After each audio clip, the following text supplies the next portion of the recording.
Just because you want to use a console controller doesn't mean you can't use it on your PC.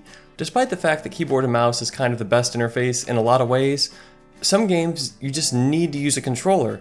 You know, if you're playing a twitchy game like speedrunners, you need to have the quick responsiveness, the analog stick, and the buttons. And then, you know, like an action RPG like Dark Souls, you just gotta have a controller. So there's several good options out there. Some of these you might already have, or you might just need a small piece of hardware to get going. I'll run through the 6 I can think of real quick.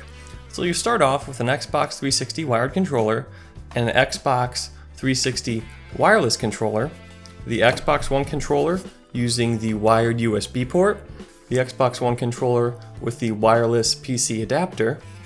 Number 5 is the PS4 controller, and number 6 is the unconventional Steam controller. All the prices that I'm going to give are from Amazon in Q2 2016. Video links to every single thing will be in the description below. If you decide to buy any of this stuff, please use my Amazon affiliate link. It helps support the channel and I really appreciate it. So if you don't have any controllers, the cheapest and easiest way is probably a wired Xbox 360 controller, which is shown here. They're typically about $30 or $40 new. Sometimes you might be able to find one used from, a store or someone else for like 15 or 20 bucks. So they're really cheap and easy. These are pretty much plug and play. There's no real software. There's also no batteries, which is really nice.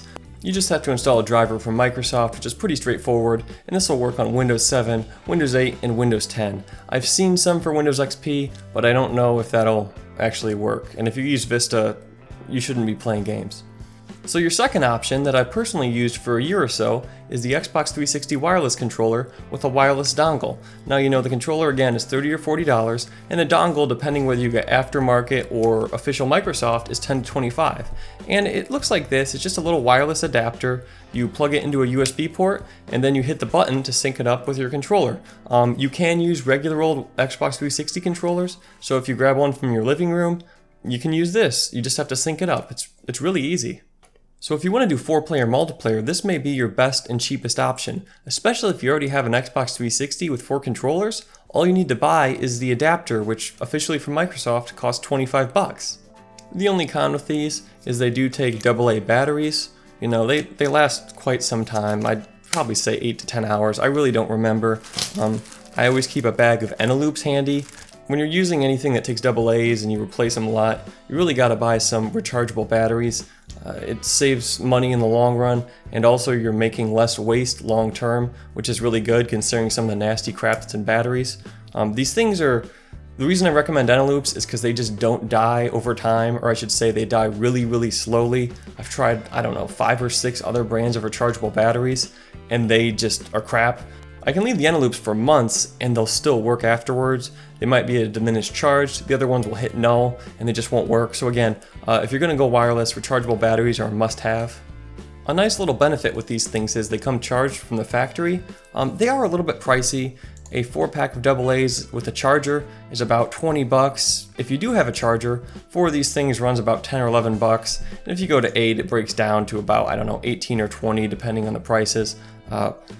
When I used to play a lot of Rock Band, I burned through a lot of crappy batteries, a lot of Duracells, and then bought a bunch of these and started saving money in the long run.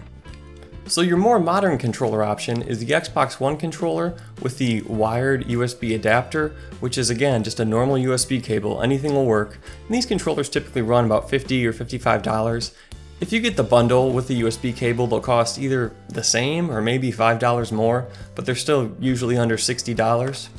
So if you already have an Xbox One, all you do is grab your existing Xbone controller and a micro USB cable, which is just, the regular full-size and the micro end you use for all electronics. You will need some drivers, and depending which version of Windows you're on, you might need a little bit of software, but it's nothing crazy if you use Windows 7, 8, or 10. I used the wired option for about a year. It works really well. You don't go through any batteries. You don't have to worry about the thing dying when you're playing it. The only, con is that you are tethered to your desk or your PC or whatever you use. I had a 6-foot cable, which worked pretty well, but it's coming out right at the top of the controller, which doesn't seem like it's a big deal, but depending how your desk is, my PC's off to the left and on the floor, so I was always kind of like, I felt like I was getting tugged off to one side, and this is with a flexible cable. If you had a stiff one, it's really annoying. Again, these are really first world problems, but be aware of it. You sacrifice a little bit of mobility for no batteries and no dongle. Now, using these wired is fine for a PC, desktop, etc. But if you're going to play from a couch, this probably isn't going to work unless you want to use a obnoxiously long USB cable. So your fourth option, Xbox One controller, wireless PC adapter. This guy costs you about $25, and you can get these together in a bundle for, $65, $70, depending what the going rate is. This wireless adapter just came out fairly recently. I think I've only had this 3 or 4 months, maybe 6, I don't know. It came out pretty much Christmas last year, or a little earlier. This is obviously best for convenience. If you're gonna play from a couch or something like that, this is a must-have. I just like to have it from my desktop because I'll be honest, I got a lot of junk on my desk, so I just have this controller off to the side, the dongle's plugged in, I can just grab it and go.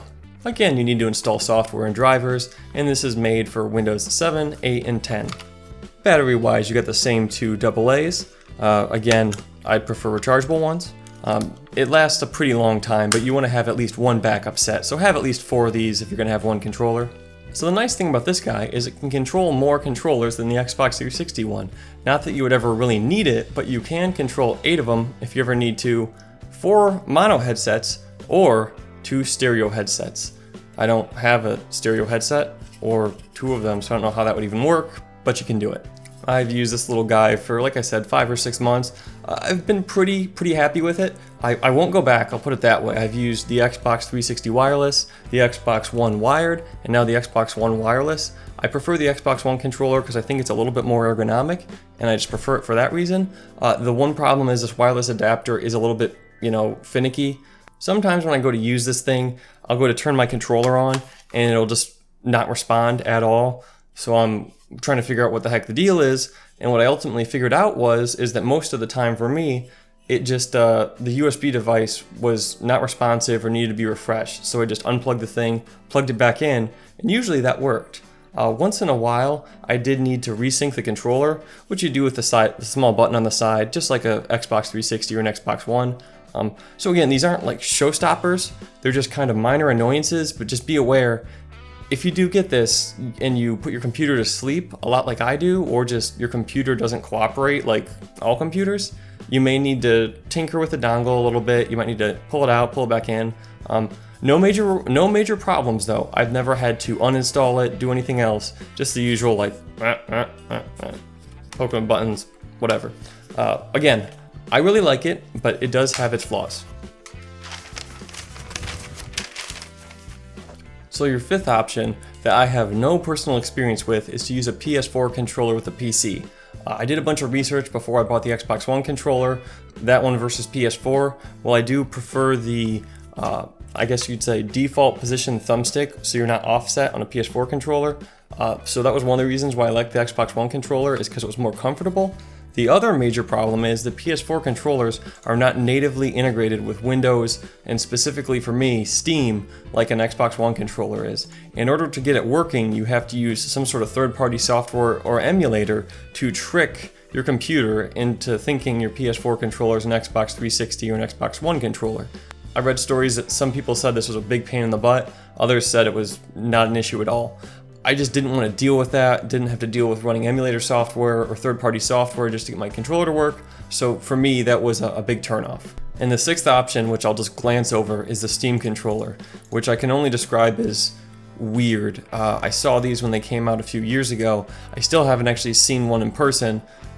No one I know owns one, and as far as I can read on the internet, these things are not the best for first-person shooters, but if you want to play like a more strategy-driven game or something that's not so shootery on your couch, it works pretty well, but it's just weird. I mean, it uses two trackpads you use with your thumbs, which I'm not entirely sold on. It's also got buttons like an Xbox 360, but it's weird.